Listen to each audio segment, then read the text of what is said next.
नमस्कार, हूनबिल टीवी देख रहे हैं आप। मैं हूं आपके साथ विशाल। कर खबरों की शुरुआत करेंगे। देहरादून से बड़ी खबर मिल रही है। ओएनजीसी चौक पर भीषण सड़क हादसा हो गया है। ट्रक और कार की जोरदार टक्कर, हादसे में 6 लोगों की मौत, एक घायल। घायल व्यक्ति का सिनर्जी अस्पताल में इलाज जारी। कार में सवार थे 7 लोग। थाना कैंट क्षेत्र की बताई जा रही घटना। तो ये बड़ी खबर आपको बता रहे हैं, जहां पर ट्रक और कार की जोरदार टक्कर हुई और हादसे में 6 लोगों की मौके पर ही मौत भी हो गई, जिसमें एक व्यक्ति घायल भी बताया जा रहा है। कार में 7 लोग सवार थे और घायल व्यक्ति को इलाज के लिए अस्पताल में भर्ती भी कराया गया है, जहां पर उसका इलाज जारी है। ये ओएनजीसी वाले जो चौक है, ओएनजीसी वाला रेड लाइट का।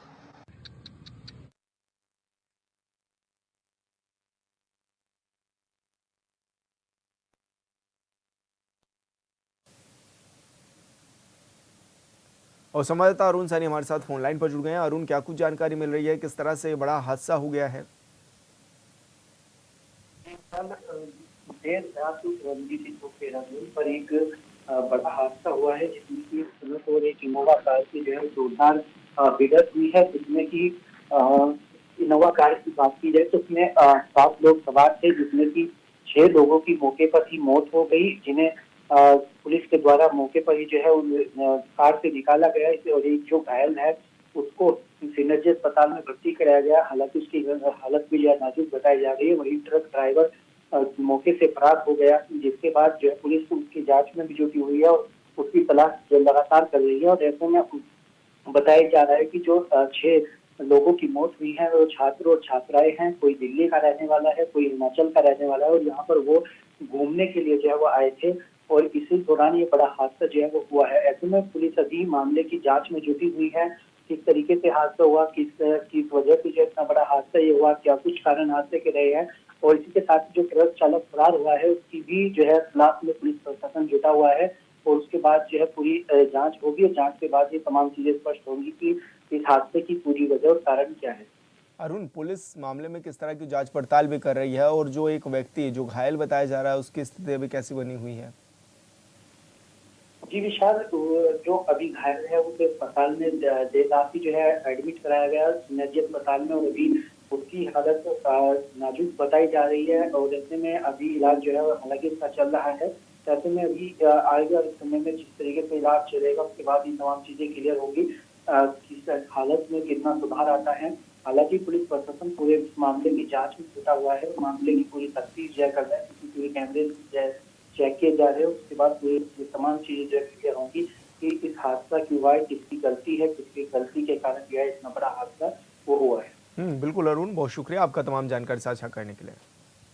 आगामी 15 नवंबर को प्रधानमंत्री देश भर में पीएम जन मन योजना के लाभार्थियों से संवाद करने जा रहे हैं। कोटद्वार क्षेत्र के अंतर्गत रहने वाले बोक्सर समुदाय के लाभार्थियों से प्रस्तावित संवाद कार्यक्रम को देखते हुए विधानसभा अध्यक्ष रितु खंडूरी ने वीडियो कॉन्फ्रेंसिंग के जरिए जिला स्तरीय अधिकारियों की बैठक भी ली है। सोमवार को आयोजित पीएम जनमन योजना के लाभार्थियों से पीएम के संवाद कार्यक्रम की तैयारियों की बैठक में विधानसभा अध्यक्ष ने जिलाधिकारी को निर्देश दिए हैं कि पीएम जनमन योजना के तहत जो भी कार्य किए गए हैं उसकी रिपोर्ट आज शाम तक उपलब्ध कराएं। उन्होंने सभी संबंधित अधिकारियों को निर्देश दिए हैं कि अगले 3 दिन में मौके पर उपस्थित रहते हुए अवशेष कार्यों को मिशन मोड पर पूरा करें।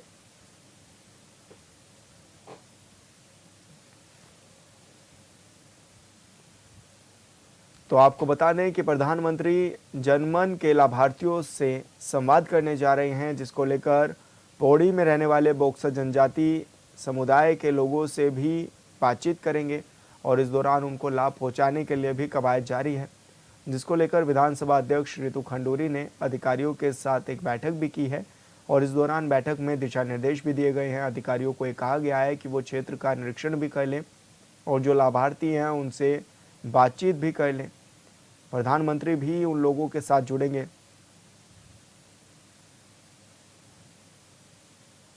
और संवाददाता जय ममकई हमारे साथ फोन लाइन पर जुड़ गए हैं। जय, क्या कुछ जानकारी मिल रही है, किस तरह से लोगों से बातचीत की जाएगी, किस तरह के लोगों को इस योजना का लाभ भी मिल रहा है? जय ममकई, आपको आवाज मिल पा रही है? जय, आपको आवाज मिल पा रही है? जी, बिल्कुल सुन पा रहा हूँ मैं। जय, क्या किस तरह की तैयारियां हैं? जिस तरह से प्रधानमंत्री नरेंद्र मोदी भी बातचीत करेंगे, किस तरह की तैयारी की जा रही है?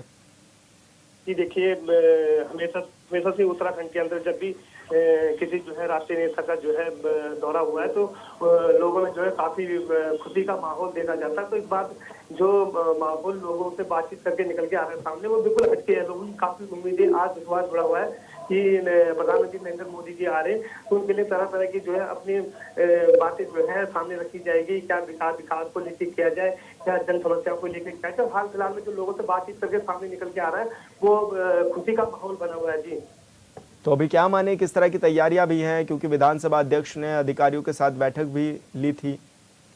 जी देखिए, जहाँ तक सुरक्षा का इंतजाम है, काफी कड़े इंतजाम जो है प्रशासन द्वारा जो कि यहाँ पे किए गए हैं। जगह जगह जो है हर जिले में जो है डीएम द्वारा भी अपनी जो है हर तरह से जो है पैरवी की गई है। सुरक्षा के इंतजाम बिल्कुल कड़े किए गए, और जो भी है मतलब शासन अनुशासन को है हर तरह से जो है अलर्ट किया गया कि अपनी जो है अपनी सुरक्षा जो है जो हर तरह से जो है आप इसको जो है बिल्कुल सही तरीके से रास्ते पर लाने के लिए सुनिश्चित करें। जी, बिल्कुल जय, बहुत बहुत शुक्रिया आपका तमाम जानकारी साझा करने के लिए। उत्तराखंड के लोकपर्व इगास बग्वाल मनाने के लिए प्रधानमंत्री नरेंद्र मोदी सांसद अनिल बलूनी के दिल्ली स्थित आवास पर पहुंचे हैं, जहां पीएम मोदी इगास पर्व पर पूजा अर्चना करते नजर आए।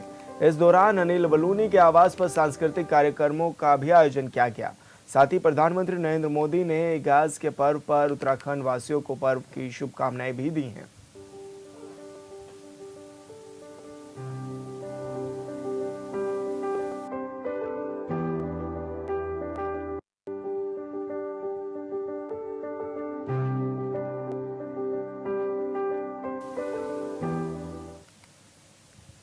आगामी 14 नवंबर को श्रीनगर में शुरू होने जा रहे साप्ताहिक वैकुंठ चतुर्थी मेले के शुभ अवसर पर मुख्यमंत्री के प्रस्तावित भ्रमण को देखते हुए जिलाधिकारी आशीष चौहान ने श्रीनगर स्थित नगर निगम के सभागार में अधिकारियों की बैठक ली है।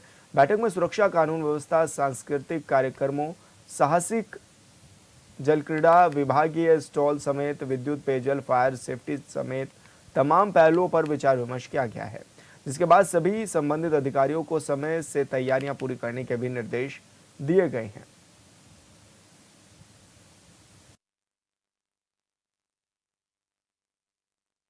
लास्ट ईयर हम लोगों ने बोट को इंट्रोड्यूस किया था, इस बार हम लोगों ने एडवेंचर स्पोर्ट्स को भी इसमें इंट्रोड्यूस किया है। साथ ही जो हमारी कल्चरल रिचनेस है, डिफरेंट स्टेट के स्टूडेंट्स यहाँ पढ़ते हैं, तो अभी हम लोग ये भी ट्राई करेंगे इस साल हम कुछ नए कल्चरल रिचनेस या कल्चरल डाइवर्सिटी को इसमें डिस्प्ले कर सकें।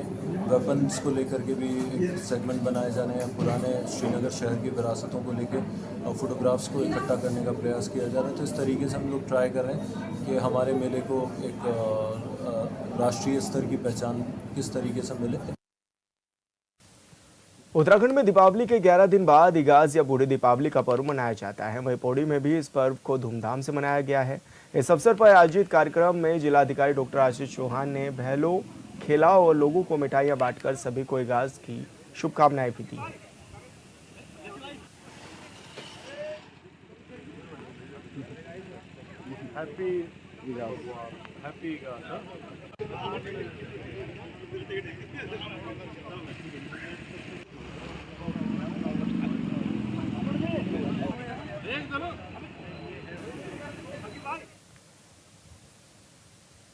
उत्तराखंड स्थापना दिवस के उपलक्ष्य पर हरिद्वार के हर की पौड़ी घाट पर दीप महोत्सव का भव्य आयोजन किया गया, जिसमें मुख्यमंत्री पुष्कर सिंह धामी ने मुख्य अतिथि के रूप में प्रतिभाग कर दीप प्रज्वलित कर कार्यक्रम की शुरुआत की। इस कार्यक्रम में भारी संख्या में श्रद्धालु शामिल हुए और गंगा घाट पर दीप जलाकर श्रद्धा भी व्यक्त की है।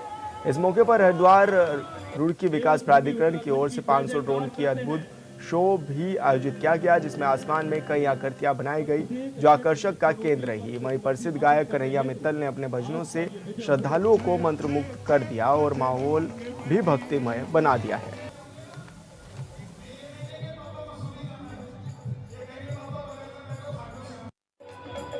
प्रवेश कर गया है। रजोत्सव और दीपोत्सव के रूप में हमने बहुत बड़े पैमाने पर हम इसको मनाना चाहते थे, लेकिन पिछले दिनों सड़क दुर्घटना में जो हमारे राज्य के 36 लोगों की जान चली गई, उसके कारण से हम इसको बहुत सादगीपूर्ण तरीके से और दीपोत्सव के रूप में एक संकल्प लेते हैं कि इन 25 सालों में हमारा राज्य हिंदुस्तान का श्रेष्ठ राज्य बनेगा। और हमारे प्रधानमंत्री जी ने भी अभी 2 दिन पहले राज्य स्थापना दिवस के अवसर पर हम सब उत्तराखंड वासियों के लिए एक संदेश भी दिया है, अपेक्षा भी की है कि हम सब मिलकर राज्य को उत्तराखंड में विकास का इस महायज्ञ में हर एक उत्तराखंड वासी को अपनी सहभागिता करनी है, अपनी भूमिका अदा करनी है और मां गंगा के तट से 1 दशक 10 साल आने वाले ये हमारे उत्तराखंड के होंगे। इन 10 सालों में उत्तराखंड हर दृष्टि से शिखर पर होगा।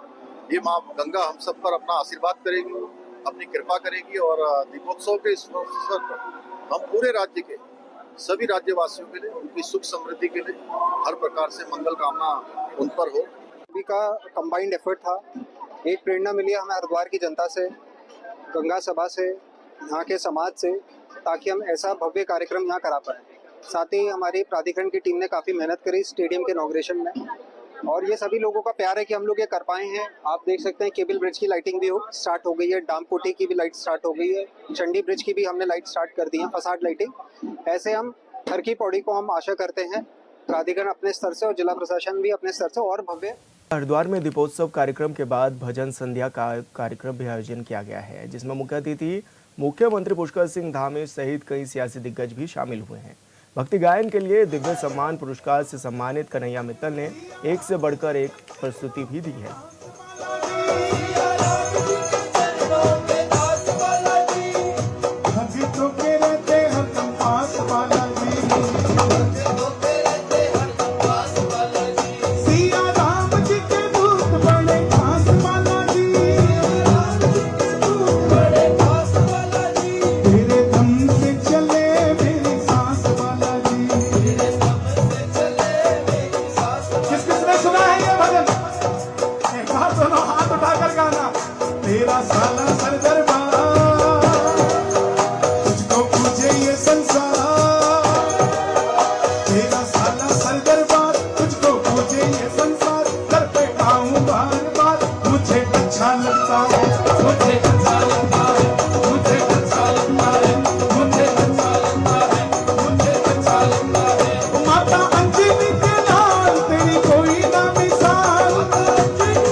हम प्रवेश कर गए हैं। और मैं इन 24 सालों की बात करूं तो 24 सालों में अनेक उतार चढ़ाव हमने देखा है, लेकिन हमारे राज्य की जनता के अटूट प्रेम से, उनके आशीर्वाद से, हम जो हमारे उनका दृढ़ निश्चय है, ये हमारी बहुत बड़ी ताकत है। और आज हमारा प्रदेश शिक्षा के क्षेत्र में, स्वास्थ्य के क्षेत्र में, पर्यटन के क्षेत्र में निरंतर प्रगति कर रहा है। और ये राज्यवासियों की दृढ़ इच्छा शक्ति का परिणाम है, उनके परिश्रम का परिणाम है कि आज बहुत सारे विषयों पर हम हिंदुस्तान के पहले नंबर के राज्यों में या दूसरे नंबर के राज्यों में शामिल हो रहे हैं। राज्य स्थापना दिवस के अवसर पर हमारे आदरणीय प्रधानमंत्री जी ने हमारे राज्य के सर्वांगीण विकास के लिए जो ऐतिहासिक फैसले लिए जा रहे हैं, उन फैसलों को उन्होंने देश के लिए भी एक आदर्श उदाहरण बताया था। ये हमारे लिए गर्व की बात है। इस बार इसलिए मैं आज आप सबके बीच से मां गंगा के इस सानिध्य में यह कहना चाहता हूं कि उनको विश्वास दिलाता हूं कि आपके द्वारा जो हम पर विश्वास दिखाया गया है, जो हमसे अपेक्षा की गई है, हम उस पर खरा उतरेंगे।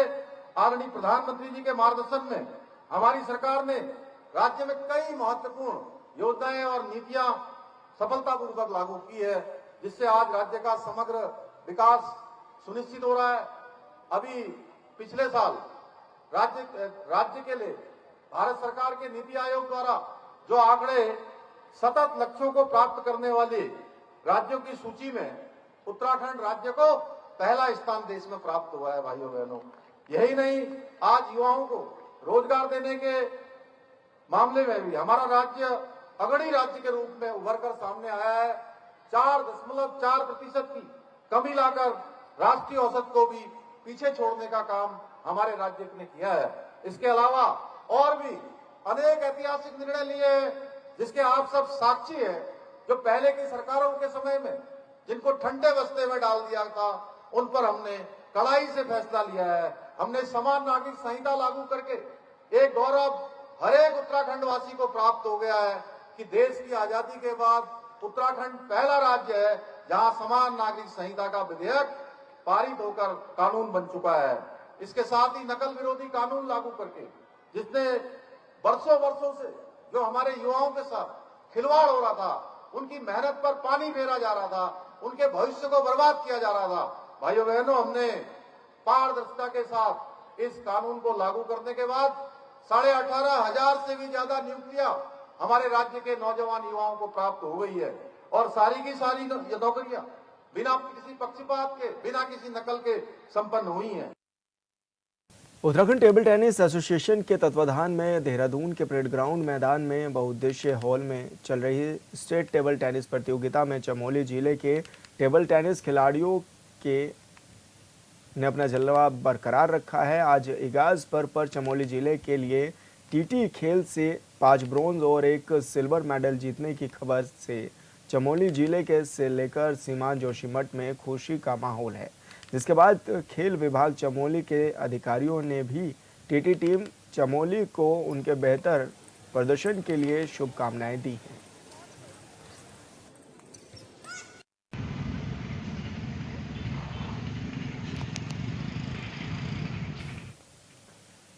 देश के बाकी राज्यों की तरह उत्तराखंड के केदारनाथ विधानसभा सीट पर भी 20 नवंबर को उपचुनाव हैं। जाहिर है कि वोटिंग में अब बहुत कम समय बचा है, लिहाजा सत्ता पक्ष और विपक्ष दोनों ही पार्टियां वोटरों को लुभाने की पूरी कोशिश कर रही हैं। केदारनाथ की जनता किसका साथ देगी ये तो वक्त के साथ पता चलेगा, लेकिन मौजूदा वक्त में दोनों पार्टियां पूर्व दिवंगत विधायक शैलारानी रावत के घर पर जा रहे हैं। लिहाजा ये सवाल उठ रहा है कि क्या ये सहानुभूति की राजनीति है। इस रिपोर्ट में देखिए।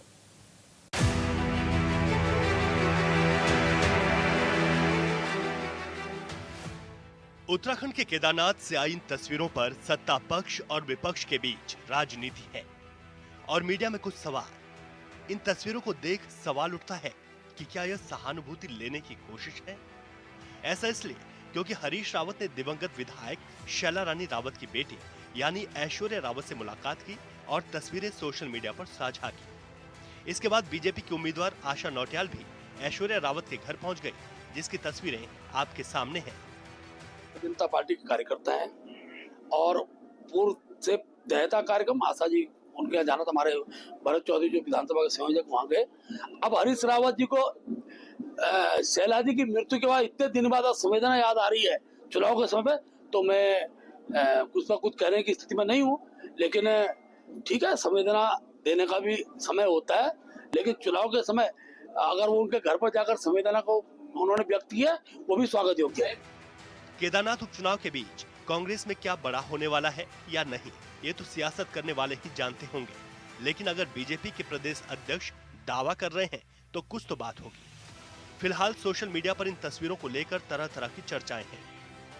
केदारनाथ की दिवंगत विधायक शैलारानी रावत बीजेपी से विधायक थी और उम्मीद थी कि उनकी बेटी यानी ऐश्वर्या रावत को टिकट मिलेगा, लेकिन ऐसा नहीं हुआ। बीच में खबर आई कि इसे लेकर विवाद हो सकता है, लेकिन पार्टी ने इसे मैनेज कर दिया।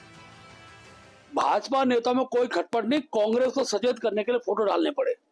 कांग्रेस के लोग अपने अंदर अपना तंत्र को ठीक करें, जो उनके अंदर का जो द्वंद्व है वो धीरे धीरे सार्वजनिक होने वाला है और बहुत जल्दी बहुत बड़ी घटना कांग्रेस के अंदर उस विधानसभा अंदर होने वाली है। केदारनाथ विधानसभा उपचुनाव के लिए बीजेपी और कांग्रेस पार्टी के स्टार प्रचारकों में पूरी ताकत लगा दी है। राज्य के पूर्व मुखिया और कांग्रेस पार्टी के वरिष्ठ नेता हरीश रावत भी केदारनाथ में पार्टी प्रत्याशी के लिए जोर लगा रहे हैं। पिछले दिनों हरीश रावत ने गुप्तकाशी, फाटा, सोनप्रयाग, सीतापुर, रामपुर, बड़ासी, शेरसी, खड़िया, देवांगन, सल्यातलवानी, तुलंगा के साथ ही ग्रामीण अंचलों और बाजार में जनसंपर्क किया और लोगों से कांग्रेस के प्रत्याशी मनोज रावत को वोट देने की अपील की। देखिए, शैला रानी तो हमारी बहन हमारे साथ रही, कांग्रेस गोत्र की नेत्री है। कांग्रेस से वो भाजपा में गई, कोई मजबूरी रही होगी, लेकिन उनके दिवंगत होने के बाद भारतीय जनता पार्टी, पंत जी की डेथ हो रही तो उनकी पत्नी को टिकट दे देती है। पिंडर के विधायक जी की डेथ होती है तो उनके घर से आप टिकट दे देते हैं। आप केवल शैला रानी के साथ, उनके परिवार के साथ आपने अन्याय क्यों किया? क्यों ऐश्वर्या को आपने टिकट नहीं दिया? एक तो सवाल ये है। बाकी वो हमारी पार्टी के रही हैं और उनके परिवार से हमारा रिश्ता रहा है, तो हम लोग तो जाएंगे ही। भारतीय जनता पार्टी के लोग घबराहट में जा रहे हैं, वो दिखाना चाहते हैं कि सारा जो असंतोष है वो खत्म हो गया। बहुत भारी असंतोष है और मैं समझता हूँ उसकी कीमत केदारनाथ में बीजेपी को चुकानी पड़ेगी। एक तरफ कांग्रेस के वरिष्ठ नेता तो दूसरी तरफ उत्तराखंड बीजेपी के अध्यक्ष महेंद्र भट्ट पूरी शिद्दत के साथ चुनाव प्रचार में जुटे हैं।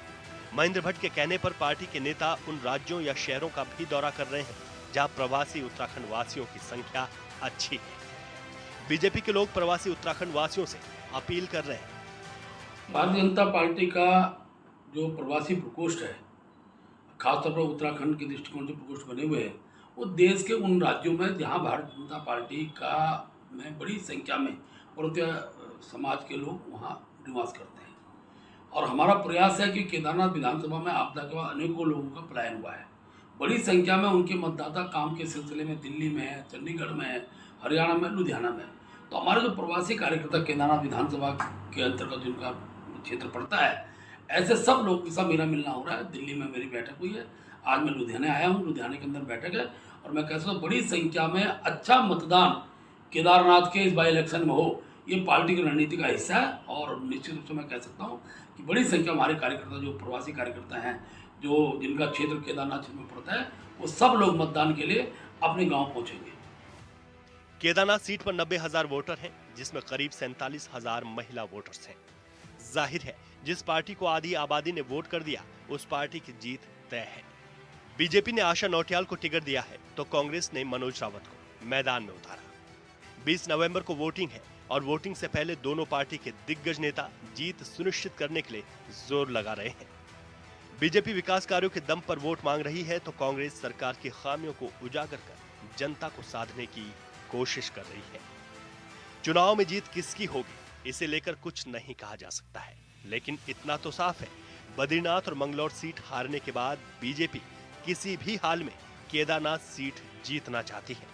तो वहीं 2 उपचुनाव में जीत से उत्साहित कांग्रेस केदारनाथ सीट पर भी जीत का दम भर रही है। Bureau report, hornbill TV.